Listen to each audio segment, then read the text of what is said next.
a des rencontres qui transforment une vie, des paroles qui traversent le temps et l'espace pour nous atteindre là où nous sommes. Aujourd'hui, nous marchons avec un homme, Thomas, sur le rivage de ses doutes et de ses espérances, pour redécouvrir la promesse faite à un larron, et peut-être nous aussi en recevoir la grâce. En ce temps-là, on venait de crucifier Jésus et le peuple restait là à observer. Les chefs tournaient Jésus en dérision et disaient « Il en a sauvé d'autres, qu'il se sauve lui-même, s'il est le Messie de Dieu, l'élu. » Les soldats aussi se moquaient de lui. S'approchant, ils lui présentaient de la boisson vinaigrée en disant « Si tu es le roi des Juifs, sauve-toi toi-même. » L'un des malfaiteurs, suspendu en croix, l'injurait « N'es-tu pas le Christ? Sauve-toi toi-même, et nous aussi. »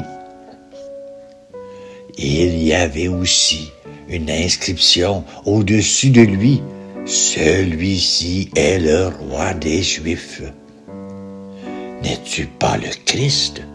Sauve-toi toi-même, et nous aussi. Tu ne crains donc pas Dieu? Tu es pourtant un condamné, toi aussi. Et puis, pour nous, c'est juste. Après ce que nous avons fait, nous avons ce que nous méritons. Mais lui, il n'a rien fait de mal. Et il disait, « Jésus, souviens-toi de moi quand tu viendras dans ton royaume. » Jésus lui déclara, « Amen, je te le dis, aujourd'hui, avec moi, tu seras dans le paradis. » Seigneur, comme le vent du large qui sculpte les falaises et polit les galettes usées par les marées, toi qui transformes toutes choses sans violence, prends mon cœur de pierre et ma vie ébréchée et fais de moi une parcelle de ton rivage.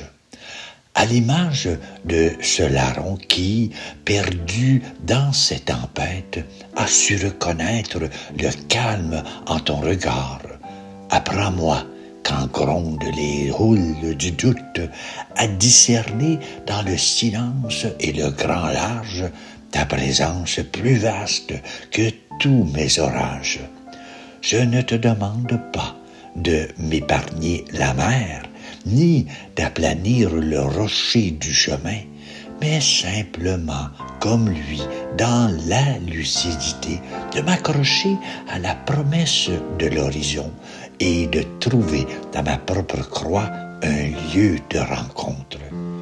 Que mon souviens-toi ne soit pas un appel égoïste, mais la confidence du passant que je suis, un souffle porté par les embruns et la foi qui se mêlent au murmure éternel des vagues et à la grande prière de toute la création.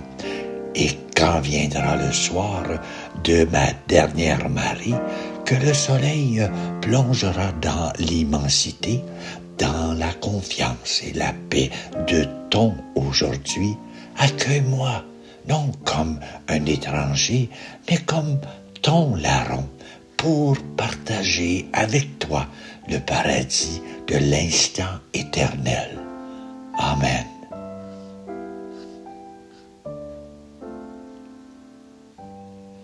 Bonjour, je vous partage un petit résumé de ce que vous avez vu dans l'introduction de ce clip vidéo. Je résume dans mes mots le texte de Luc chapitre 23, versets 35 à 43. D'abord, au pied de la croix, le monde crie sa logique implacable. « Sauve-toi toi-même » C'est le règne de la performance et de l'autosuffisance. Mais Jésus choisit la vulnérabilité, assumant la défaite apparente. C'est précisément dans cette faiblesse consentie que se révèle son vrai pouvoir, celui d'un amour qui sauve par le don de soi, non par la domination. Au milieu de ce chaos, un homme brisé perce le mystère, le bon larron, par une lucidité née du cœur, discerne la royauté de Jésus dans l'humiliation de la croix. Sa voix est un acte de résistance poétique qui proclame un royaume invisible. Sa prière, « Souviens-toi de moi », n'est pas une demande de faveur, mais un abandon total. Il se jette, avec son lourd passé, dans la mémoire vivante de Dieu. La réponse de Jésus est un séisme. « Aujourd'hui, tu seras avec moi dans le paradis. » Le salut est immédiat. Le paradis n'est pas un lieu, mais une présence. Cette scène offre une espérance radicale. Il suffit d'un geste de confiance, d'un « souviens-toi » murmuré dans nos propres crucifix-moi, des crucifix-ments, pour que la promesse éternelle nous soit donnée, être aujourd'hui même avec lui.